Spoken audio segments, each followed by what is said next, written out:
How you doing, guys? I'd just like to welcome you to the third talk of the day at Zero Waste Festival in the Science Gallery. Today we have Michele Hallahan, who's the Sustainability Advisor to the Provost, who's going to be talking to us on pathways to zero. She's been working in the sustainability field for the past 25 years, an accomplished author. She's written a book to deal with waste management and is an ambassador with Voice Ireland on recycling. I just want to draw your attention to the fire exits. There's two at the back and one here to my right, to your left. If you could turn off your mobile phones, that would be great. And if you could just make space at the sides, if anyone comes in late, just so they can sit down quickly, that would be great. Gurmila Magwiv, and I'd like to welcome Michele to the stage. Gurmila. Hi, I'm going to give us just a very broad overview of the world of waste, some statistics about global waste production, and I'll go into a little bit of circular economy because people aren't necessarily familiar with that. And we'll talk a little bit about zero waste and how you can get to zero waste. So just to kick off, this is just a list of what we'll cover. Is that music on my thing? So yeah, that's just a list of what we'll go through. So the general overview of sustainability, to start off with, people like to talk about the triple bottom line of sustainability that was kind of coined about 10 years ago. And people would talk about people, planet and profit, or they would call it the 3 E's, environment, equity and economy. And so assuming that there was 3 equal sized legs for a stool, that all of those prop up the word sustainability or the concept of sustainability. So it's typically represented like this. You have the environmental section, the social section, and the economic section that are all equally valid. I would argue otherwise, but anyway, we'll move on. So this is really a more realistic perspective on sustainability, that the economy is a function of society. It was only created by one species on the planet. So it's only a function of our human society. And then our society is a subset of the environment. There are millions of species on this planet that rely on this earth for their livelihood, for their welfare, for their home, for their shelter, for their food. And our society is one species among millions. So I feel it's better to represent it this way. If you want to go all the way to the reality, the ecological model, which is taken from Jason Whitsett, who was a university professor I knew in the University of Texas when I lived there, and he designed this model, which I think is the best I've seen so far. And in this you can see that humans are a subset of the entire global ecosystem, that's really how it is. And the economy is really only a little function of taking materials out of that global ecosystem, putting it through human society, and then spitting out waste on the other side. And this is what you call a linear economy. We take something, we manufacture, we put it into production, we throw it away. So it's a straight line of consumption. So I just wanted to mention one of my heroes, Robert F. Kennedy, who said years ago at a conference that I was at that nature is the infrastructure of our communities. And I never thought of it that way. But the reality is, like, nature provides everything for us. Everything that is in this room came from nature. It might have gone through a factory, but it came from nature. All the raw materials for our living, for our existence, come from nature. And with that, we haven't been managing them very well over the last century or more. Can barely read that. Oh yeah, John Doerr, who was a venture capitalist, so he was one of the guys who was driving the capitalist economy for decades. And he got a real shock one evening when he had some fancy CEOs over to his house for dinner. And his 14-year-old daughter stood up and walked away from the table and said, "You're destroying the planet that I'm growing up on." And he had never thought before that the actions, the actions of what he was doing as a businessman were impacting the earth. And it was the first time he had a wake-up call. So he changed a lot of what he was doing in business. And one of his famous quotes is, "You can bail out the economy, but you can't bail out the environment." And so we're at the process now of regenerating the environment, trying to undo the damage that we've been doing for so long. You've probably heard of the report that's put out every 2 years by the World Wildlife Fund, the Living on Borrowed Resources, the Living Planet report. And in 2018, it made world headlines, probably for the first time. I remember picking it up in 2007 and being shocked to see that 37%, we'd destroyed 37% of the animals on this planet, that they were gone. And the one in October 2018 said that we have reduced the world's species by 60%. 60% of animals have been decimated since 1970 by human existence on this planet. So this was one of the headlines. The Guardian newspaper featured humanity's wiped out 60% of animal populations. And this is something we don't see. Like, we just go about our lives day to day. We go to work, we come home, we go out shopping for food. None of it is connected to nature, and we don't really see the impact of what's going on. And it's the poorest human populations on the planet that are witnessing this on a daily basis. But we're really cut off, those of us living in cities and urban areas. And just to give you another bit of context, the historical temperatures in the past, you can see from, sorry, let me just get a look. Oh yes, so the carbon dioxide. Has anybody heard of 350.org? Yeah, so 350.org was set up by Bill McKibben and another woman whose name I can't remember, about 10 years ago, and he named this non-profit organization, which is a global organization that mobilizes people to work on climate change, become aware, and reduce our carbon footprint. We should have 350 parts per million of carbon dioxide in the atmosphere to maintain a stable climate. Right now we have 415 parts per million. We're going up. We're aiming to go for 450, and that would equate to an increase by 6 degrees Celsius in the climate globally. So that's currently where we're at. You can see it's actually gone up past 380. And it's going the wrong direction. And another study I read said that within the last 10 years, the amount of carbon dioxide going into the atmosphere has accelerated. And that's directly a function of our consumption, us going out, buying things. The more stuff we buy, the more that number is being driven up. So if you can curtail all of your, or as many of your consumption habits as possible, that is going to stem carbon dioxide going into the atmosphere.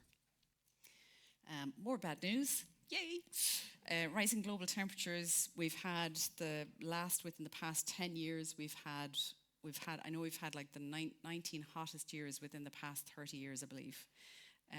So this is, again, we're breaking records year after year after year, and the Australian bushfires are a taste of what is to come. This could be going on for years to come because of the carbon dioxide that's in the atmosphere.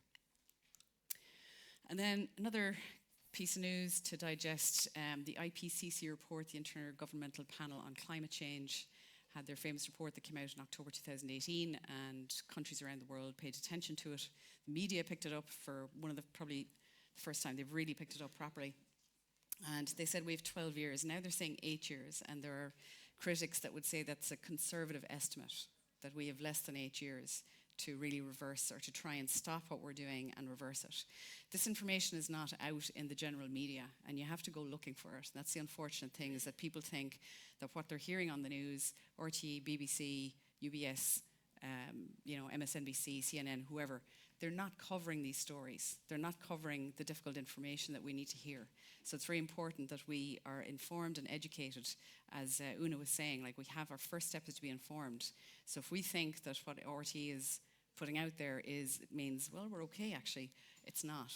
It's still not being covered by large media organizations. This was a record breaker that the CNN actually covered this back in October 2018. So with that, yeah, we're seeing evidence. The Australian bushfires, I don't need to say anything about that. California, their fires are starting earlier and earlier. They've always had a burn season, but their fires are starting in April now. They used to start in July. They're starting in April, and it's getting sooner and sooner every year, and there's less and less soil left. They're burning so hot that it's actually burning the soil, and when the plants typically would have come back, there's no soil for the plants. There's no humus. It's all mineral and clay and dust because they're burning so hard. The cost of hurricanes in the United States, it's gone up to the trillion level. And, Hurricane Sandy, Katrina, all of these things, every time they come along, they're also creating waste. And again, the corporate media tends to focus on the human cost. Oh, people had to lose their homes, they had to move out, and too bad. But nobody talks about the loss to biodiversity. And nobody talks about the loss of trees. Like, when hurricanes come in, they destroy millions of trees, and some of those could be 100, 200 years old. So when we lose those, that's another carbon sink that's gone. So that's the unfortunate thing about climate change. There's all these positive feedback loops that are actually making things worse. An indicator species that has been looked at for the past 50 years is showing that the frog populations have dropped by 50%. Has anybody actually ever seen tadpoles? Yeah. Okay. Has anybody seen tadpoles in the past 5 years? Yeah, less hands. They're not, the habitat is gone. There's more chemicals and pollutants out there, and so they're disappearing. And they're a really good indicator species because they have such the very porous skin. So they. Okay. Great. So the other thing is bee populations. Everybody's very aware of bees nowadays. In Ireland, we've only got one honeybee, but we've got 99 other species, and they are solitary bees. They don't live in hives. So while people might be putting out beehives, that's great because we'll get honey out of it. But what people aren't talking about is we've all manicured our gardens to perfection. They're all lovely green squares, but that creates no habitat for wildlife. So if you can let part of your garden or all of it just go messy, let the brambles come in, let the nettles come in. Nettles feed bees and feed butterflies. So if you can do any of that again helps nature. We've all got little ways that we can help nature, and also free up a few hours on your Sunday. The coral reefs of the world, I think it was back in 2008, I saw a documentary in Austin, Texas by the National Geographic on coral reefs, and they're predicting they'd be extinct within 30 years. Again, because oceans are acidifying, because of the amount of carbon dioxide in the atmosphere, which gets absorbed by the oceans, which acidifies the ocean water, that is wiping out the corals, in addition to the pollution and the wastewater that humans are putting out there. So all of these are just indicators of, it's like us going into the doctor and getting our health card. You get your pulse, you get your beat, your blood pressure, etc. These are all kind of vital statistics for the planet, showing us that it's in crisis mode. You can see at the top, 1921, there's a glacier. This is in Argentina, I think, if I remember, South America somewhere. And then 2009, you can see the difference. The glacier has pretty much disappeared. That's another thing to consider. In the Himalayas, the glaciers provide fresh water for 20% of the world's population. So that water source is disappearing. And when it's gone, there's going to be massive migration of refugees.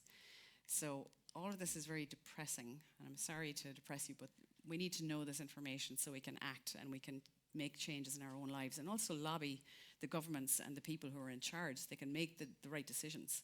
They're not making the right decisions, and they're not informing us adequately. This is a picture from Texas where we had a drought in 2015. There was cattle that just had to be abandoned. Like people did, that they just could not be gotten to to get water to them. Okay, so on to the more fun stuff. So we're going to talk about waste now, just a global overview of waste, where it's at and where it's going. So this will give you the idea of how many kilograms per capita are generated in all the different countries, and that this is per day. And as Una was saying, 61 kilograms is what we generate per day in Ireland per person, which is pretty high. The general overview here shows you that this is like the waste composition of just household waste, domestic, commercial, all rolled into one for a country. And this represents the division of wastes for low-income countries. You can see most of it is organic. So it would be food waste, it would be more natural materials, stuff that can be composted and turned back into soil. If you look at high-income countries, paper is a lot, plastic goes up, other goes up, glass goes up. So again, it's the first world countries, second world countries are generating the vast majority of the kind of waste that cannot go back into nature. It doesn't get recycled back in. And the prediction is that waste will grow by 70% by 2050. Now, I think that will change. I really do, in the next 5 years, because there is a growing awareness, there's an awakening that's happening. And even at Trinity, I just got the figures for 2019, and our waste has gone down by 7% in the last year, and that's without a huge concerted effort. We have done some labelling of bins, we've done a couple of initiatives, we didn't get out to everybody, to our staff and students of about 22,000 people, But I do think the awareness that is growing is going to change this. You're probably all familiar with the waste hierarchy, that reduce and conserve is your first thing. People think, well, if I'm recycling, I'm doing everything I can do for the environment. And we know probably that that's not the case. You can see that recycling is actually pretty low down on the totem pole. It's the third from the bottom. So reuse is better, of course.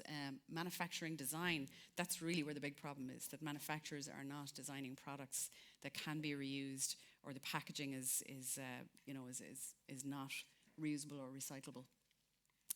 So with that, we'll go into plastic waste. So these are just a few pictures from, these are from Indonesia and Thailand. You can see vast amounts of plastic getting washed up onto the shores. The amount of plastic entering the ocean in 2010, and this is, so you can imagine, we're 10 years away now, so it's probably more than that, 4.8 to 12.7 million tons of plastic waste in the oceans. I have a cousin who's married to a fisherman down in Dungarvan, and he's been on the boats for 40 years, and he doesn't own a boat himself, but he said all the fishermen throw everything over the boat. They throw all their waste over the side, and he says it to them, like, why are you doing this? And they're like, ah, sure, look, the sea is big enough, can take it. So attitudes really have to change, and people need to be talking about these things and realizing that just because it goes away doesn't mean it's gone. Yeah, okay, enough of that. So just to talk a bit about food waste, about 40% of our food in Ireland goes into the bin. That's from us buying too much, or overbuying, or going for that 2-for-1, 2 cakes for the price of one. We might end up throwing out half a cake or something towards the end of the week because it's gone mouldy. So those 2-for-1 deals are not necessarily the best value when it comes to waste. Globally, we're producing 1.3 billion tons of waste per annum, and that's the third largest contributor to global warming. It creates greenhouse gases because largely it goes to landfill, and that's not a good use of nature. So just to go, we're going to talk a little bit about the general waste terminology, because there's a lot of terminology out there. There's a lot of confusion around what is recyclable, what is compostable. When something says recyclable on it, is that true? Is it meaningful? So we'll just break down some of these a bit. So recycling means recovering materials from waste and turning them into new products. So we put our stuff into the recycling bin, it gets converted into, it goes off to Panda and Ballymount, and they assemble things together in like materials. So they'll have plastics 1, plastics 2 baled up. They'll ship them off to the Netherlands or Germany typically, and then they get pelleted, they get extruded, melted back down, and turned back into a new product. A lot of plastics do not maintain their integrity. So as time goes on, every time you reprocess plastic to put back into another product, it's actually, the integrity is decreasing.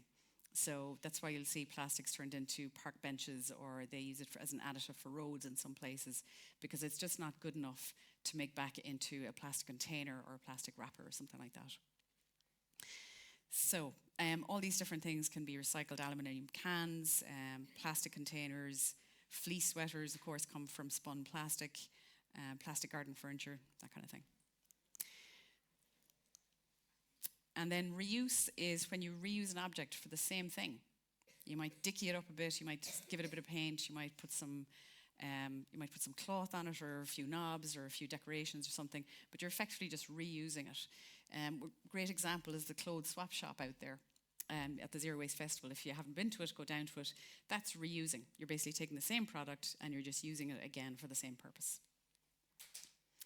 Upcycling is another word that people use, and that's where you take something that was not a great product, or maybe like a lesser quality product, and then you upcycle it. You turn it into something that's really valuable. So the example up here is the garden furniture. You take pallets, which people might chip and turn it into wood mulch, or they might chop them up and use them for firewood. But if you can put them together pretty nicely, you can actually make some nice furniture out of them. So you're actually you're evolving the quality of the product, if you like. And then composting.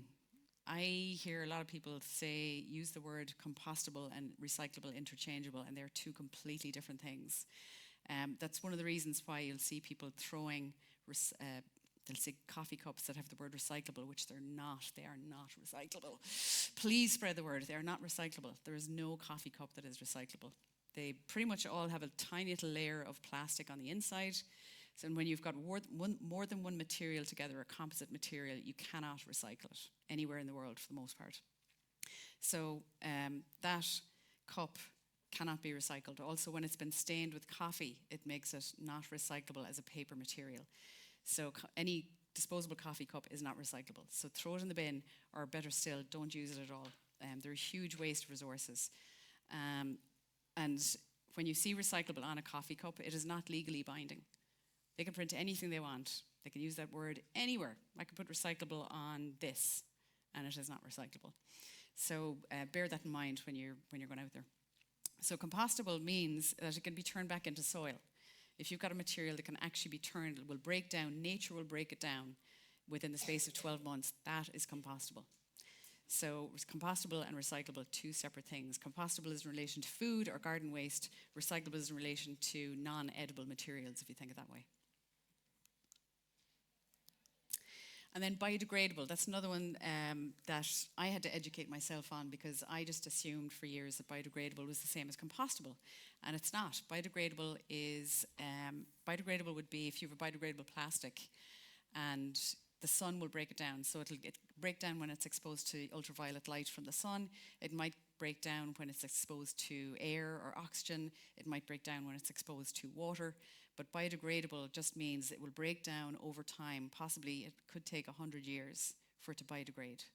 So biodegradable should not be put into your compost bin, because it might take years. And what you end up with is microplastics, basically, at the end of the day. So that's one to remember. It's one of those things, like, it sounds great. It's like, oh, it's got bio at the beginning of it, or eco. It's got to be good. And, you know, it's not. It's just greenwashing. It's basically greenwashing. They're just painting a little veneer of feel-good green on top of it, and it's really not the best thing. Okay, so I'm going to move on to linear economy to circular economy. So if you remember the slide at the beginning of the ecological model, where we have the world and we have the little throughput of materials going through human society, coming out and then spitting out the end products and the pollution into the world. That's the linear economy.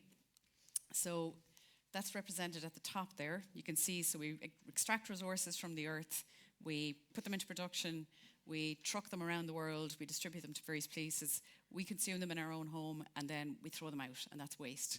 And those are wasted resources. And I'm going to say something about incineration, because people say, oh, well, it's zero landfill, like Trinity zero landfill, it's great. But that means we're just sending our stuff to the incinerator. And the incinerator is burning those materials, so they can never be reclaimed. We're throwing stuff into the incinerator as if there's an endless supply of aluminium, or an endless supply of wood, or an endless supply of plastic. And to incinerate something effectively means that we're turning it into air pollution, and then we inhale it. And these are toxic materials that are in incinerators. Dioxins are one of the most toxic compounds on the planet, and they cause cancers, they cause endometriosis in women, they cause all sorts of problems. And to be burning materials and changing them into air pollution is not a solution. Now, that solution has been sold by engineering firms and the corporations that run the incinerators around the world to governments, like, hey, you don't have any other solutions, so here's ours. And then we get locked into these 40-year contracts with these incinerator guys, and it's not a good solution at the end of the day. But the circular economy is where we want to go, and the good news is that the EU has written up circular economy laws that are coming into effect in 2030. So that's why there's a lot of research going on at the moment now into taking plastics and manufacturing them back into other items. Or you might see, like, there's a lot of compostable throwaway containers now, which is great. Like, it's a step in the right direction, but it's not the end result. We need to move past that to reusable, get back to reusable containers.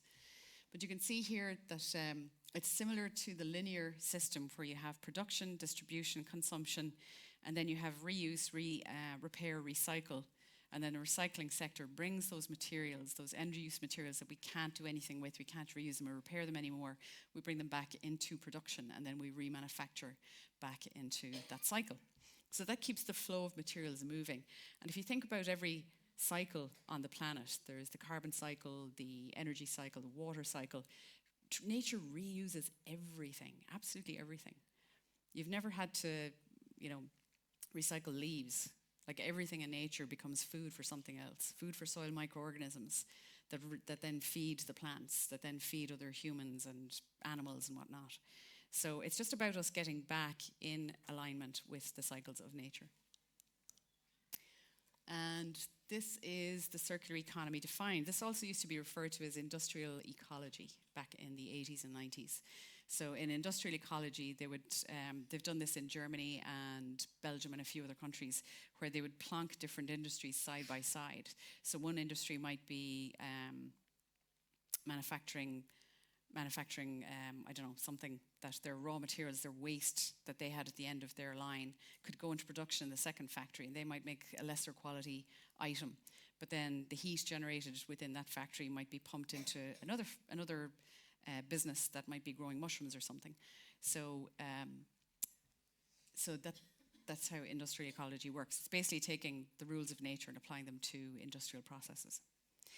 So this is the circular economy defined, where again you have the recycling recovery of waste materials goes into design, into production, distribution, etc., and just keeps going around. I'm kind of jumping around here to a lot of different topics. I was trying to cover a lot in the space of 40 minutes. So has anybody heard of permaculture? Yeah, okay, good. Yeah, so permaculture is the combination of the word permanent and agriculture, and it was coined by Bill Mollison and Jeff Lawton in Australia back in the 70s. And basically, it's living within the rules of nature. It's using circular economy principles. It's about designing things in such a way that it benefits society, it creates community. We don't live in a society right now that creates community. We live in an economy, and the function of an economy is to make money flow. And that economy is not necessarily creating community for us. I certainly noticed in the past 10 years, like there's less of people popping in for a visit, less people coming in for a cup of tea or just dropping by or whatever. So anyway, sorry, I'm getting off track here. But anyway, so permaculture is all about taking care of everything, taking care of all people's needs, taking care of species, taking care of the environment, and putting things back in, rebuilding that infrastructure that Robert F. Kennedy talked about. If you think about it, the infrastructure that we have within our cities, like the electricity infrastructure or the sewer infrastructure or water supply, all of these are infrastructures that we rebuild. We rebuild them and we maintain them over and over and over again. And nature is the primary infrastructure that we have, and we are not maintaining that. Like if we just left bridges to crumble to pieces, people would be up in arms going, for God's sakes, like something's going to happen over there. But with nature, we have completely ignored that infrastructure for way too long, and now it's coming back to bite us. So it's time to get back in and do maintenance, and this is a great preventative maintenance program. Of course, produce no waste is one of them, that everything that becomes waste should actually have another place to go when it's finished. Okay, so we'll get on to zero waste. So by definition, it's the conservation of all resources by means of responsible production, consumption, and reuse. So that would include everything, all the products that we take for granted, all packaging, materials, without creating pollution. So basically recapturing all that waste without creating pollution. You've probably heard of Bea Johnson. She became famous in the States for creating a zero waste home. And she just started with little habits, small things first, like started bringing her own bags to the grocery store, started bringing her own containers to the butcher so she wasn't taking any plastic home with her, and got down to a jar of waste for 1 year for her family of 4 people living in California. And as we all know, the States has a lot of waste over there. But she did it. But it took her a couple of years. She didn't do it overnight. She just did one thing at a time. And then as one thing became a habit, something else kicked in. So it is doable. We also have Timmy Nicholson here in Ireland. And she got to 1 jar of waste as well. She's a great resource. And she has her own website online. So Bea made it famous. And now she travels the world giving $5,000 lectures for an hour. Great way to make money, I tell you. Now, and this year she stopped flying, because it's one criticism that people gave her, like, you're going about like being an ambassador for all this, and you're racking up this massive carbon footprint. So she's now going around the world by boat and by train, which is great. So these are the 5 R's of zero waste. If you want a zero waste lifestyle, number 1, refuse. Don't buy it. Don't buy it in the first place. My dress is secondhand. My slip is secondhand. My vest is secondhand. I won't go any further. My necklace is secondhand. We can get everything we need, especially in this world nowadays. We can get everything we need secondhand. My coat that I came in with is secondhand. So, there's no need for us to go out and buy new things. We're completely subject to this attack of aggressive marketing, non-stop, all day long. And the more we engage in these electronic devices, whether they're phones or tablets or laptops or TVs at night, we're getting assaulted with hundreds of advertising messages every day, brainwashing us to go out and consume. Buy this thing, it'll be nice and shiny, it'll sit up on your desktop, you'll be happy for 5 minutes. So go out, source things secondhand. Go to Dundee, go to Freecycle Ireland. There's all sorts of free stuff online that you can get for nothing. It's incredible. Start your own little community, Freecycle. There's one for Greystones. I know there's one in Blackrock, and there's one in Drumcondra, I think. So there's plenty. You can actually start your own little neighbourhood, and then you can get to know people in your neighbourhood, which builds community. And then the second thing is reduce. So, don't impulse buy, reduce your general consumption. Go home and look at your fridge. And just, if you could cut down your food purchasing by 20% every week, you probably won't notice any loss of food, but what you will notice is a drop in your waste, your food waste. Similarly, like things like, entertainment purchases. Like, do you need to go out and buy little things? Do you need to buy magazines? Do you need to buy CDs? Do you need to buy various other things that most people under 30 don't buy anymore? And then reuse. It's great. God, you've got neighbours, you've got friends, you've got family. Like, borrow their equipment, borrow their tools. I have not bought gardening tools in about 3 years, because I just go and I borrow from my neighbour, or I go down the road to my cousin and borrow stuff from them. I've got a friend who will come up to Dublin from Galway, and he'll stay for a weekend, and he'll do all the little DIY stuff that I need. So he'll bring his tools and he'll put up a shelf or fix a light or whatever. There's all sorts of ways that we can build community instead of going out and each having our own things that we don't use but once a year. I think a car on average sits unused for 95% of its life. Think about that. That's crazy. All those resources that go into manufacturing a car, and it just sits there for 95% of its life doing nothing. So car sharing is a great way to go. And then at the end, so recycle is your last option. If you're putting it in the recycling bin, then I say to myself, if I'm putting it in the recycling bin, I've failed. I haven't put it back into the other options. And then rot, of course, is compost. If you've got the space, try and do your own composting. It's great soil, and it's a shame to be giving away that nutrition, that fertilizer, to somebody else to get the value for it. I chuck it out in my garden. Okay, so here are just a few things I pulled off the web about zero waste in Ireland.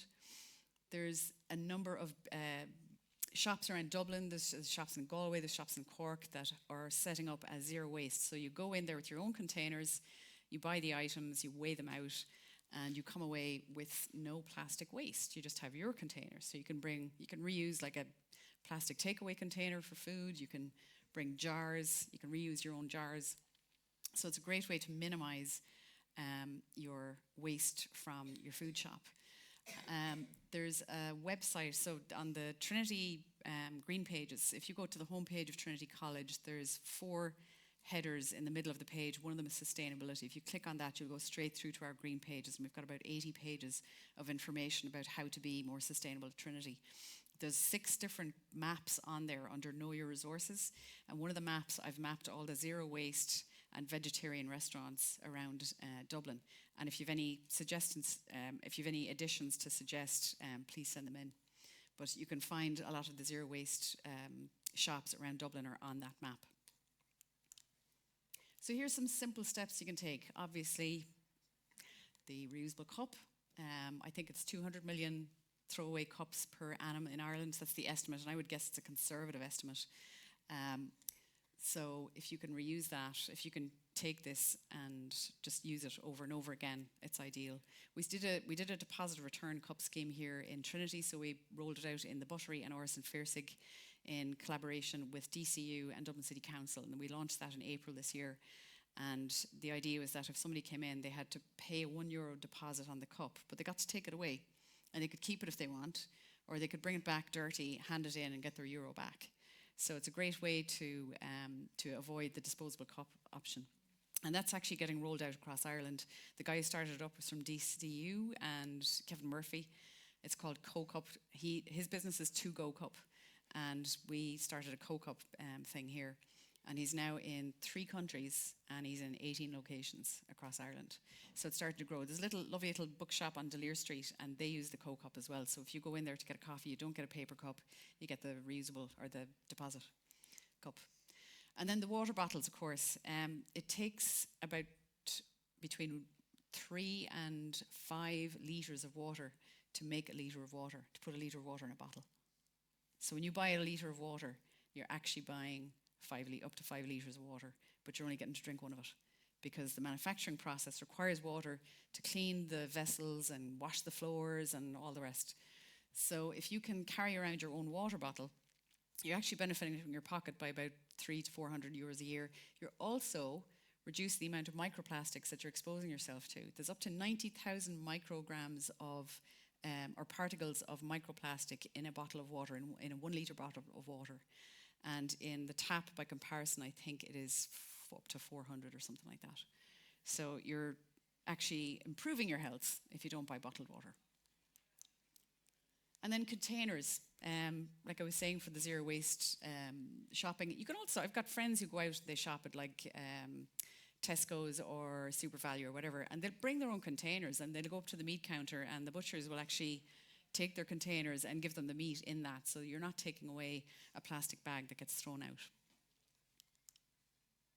Oh, and the other thing on plastic containers, there's a number of restaurants around Dublin are starting to honour if you bring in your own plastic container or your own to-go container to take away, they sometimes give a discount. And I know they do that. They're going to roll that out in the Buttery this year, Buttery Cafe on campus. So they're going to actually give students 15-cent discount if they bring in their own container to get food to take away.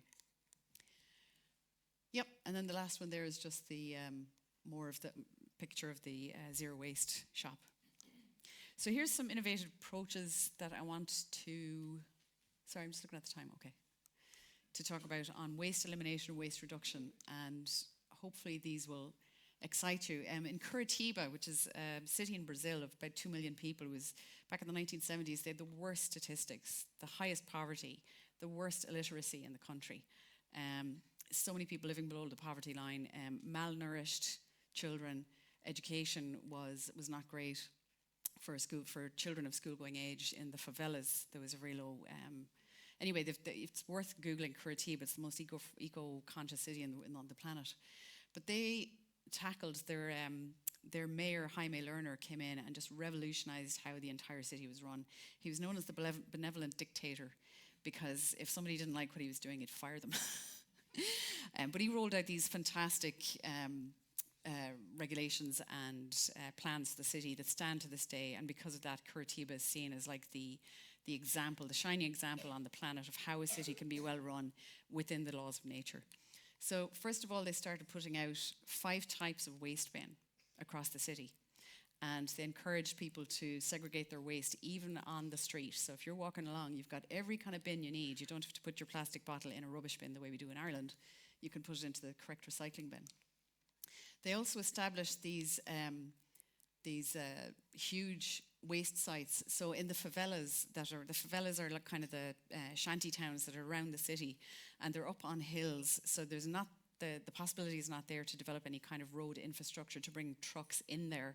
So what he did was he located these huge recycling and waste collection facilities near to the favelas in an accessible as possible for the people. But then people bring their stuff, they bring their rubbish to these collection areas, and they get rewarded with food. They get paid in food. So people are actually, so there's a huge incentive for people to do that. Now, he saved the city millions, tens and tens of millions of euros, because they didn't have to build the infrastructure. They didn't have to add on extra trucks. They didn't have to build the roads. They don't have to maintain those roads. They've got the people doing the work coming to them, and they get rewarded for it. So I think that's a brilliant idea. This is another great innovation. This came out of Trinity at Tangent, which is the innovative hub in the business school. And Foodcloud was one of the apps that was launched by two graduates from Trinity in the business school. They have gone on to have huge success. Tesco picked up their app, and they now they divert, it's more than 65 million meals. I think it's 80 million at this point per year. So they work directly with chains like Tesco. And so when Tesco has food that's going to go off or is about to go off, they will contact food pantries, they'll contact homeless shelters. I know Drogheda, there's an organisation up in Louth, and they have managed to cut their food costs by 30% because of the food that is donated through Foodcloud from Tesco's. So that's a great diversion of edible food. New Wardrobe, did anybody see them out in the vendor area? They have a stall out there. Go and see them. Oh my God, they're amazing. So again, two young women from Trinity who came up with this idea of why, I don't want to go out and spend 200 euros on a dress for the Trinity Ball that I will wear once. You're not going to wear it going around town after that. So they came up with this idea of we've got so many friends and we could swap each other's dresses and outfits. And so you could go on there, you can look at all the dresses they have, all the outfits they have, and you can book it. So you basically effectively rent an outfit, like what could be an expensive outfit you rent for a night or a week or whatever. So that's worth checking out. And they're now in Dublin and London, and I think they're spreading further. And lastly, I want to give you an example of, leave you on a note of hope, because there is great hope to be had. The awakening of people is amazing. I've worked in this field, I've worked in the environmental sector for over 25 years, and I am not kidding you, up until 3 years ago, I was sick to the bone of people saying, oh, for God's sakes, Michelle, just shut up. It's boring. Don't want to know. It can't possibly be that bad. It can't be, because the newspapers would cover it. I couldn't get people to listen to me about how bad the climate situation was and the environmental status of the world was. And within the past 3 years, that has completely changed. People are listening. People want to know. They're educating themselves. It's literally has been a massive tide turned. And as Malcolm Gladwell in The Tipping Point said, you only need 5% of any population to create cultural shift. So if we have 5% on board, we've made our cultural shift. That's done. And we're heading there. We're heading in the right direction. Anyway, to leave you on a high note, this is the Loess Plateau in China. And the photo there is from 1995.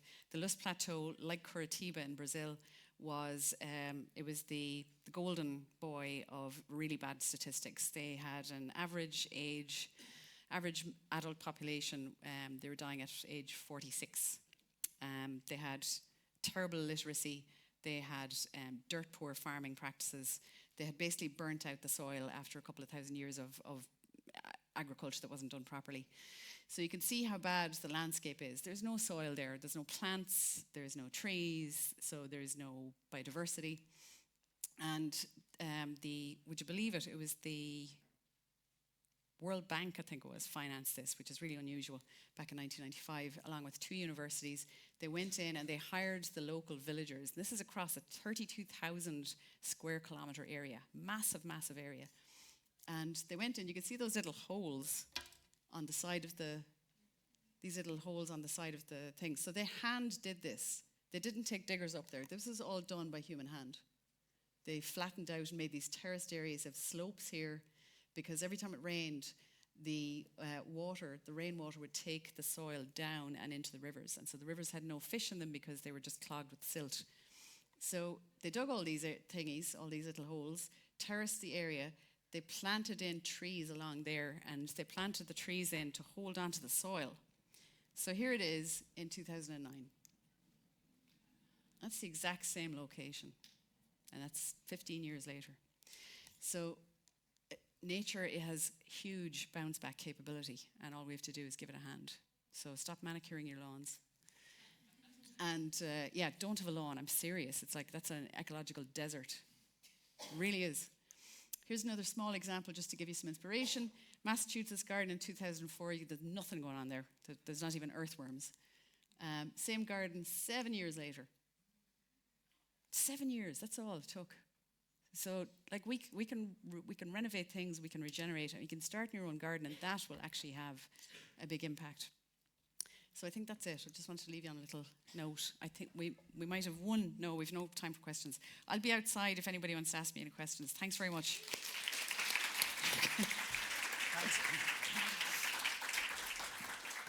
Thanks for that, Michelle. Sorry, there is no time for questions. There isn't any time for questions, as Michelle said. We are doing, our next talk is starting at 4 o'clock. It's How to Be Zero Waste in Dublin. It's a panel discussion with some really inspirational speakers. So please feel free to come back at 4 o'clock and come and listen and learn. Garmila.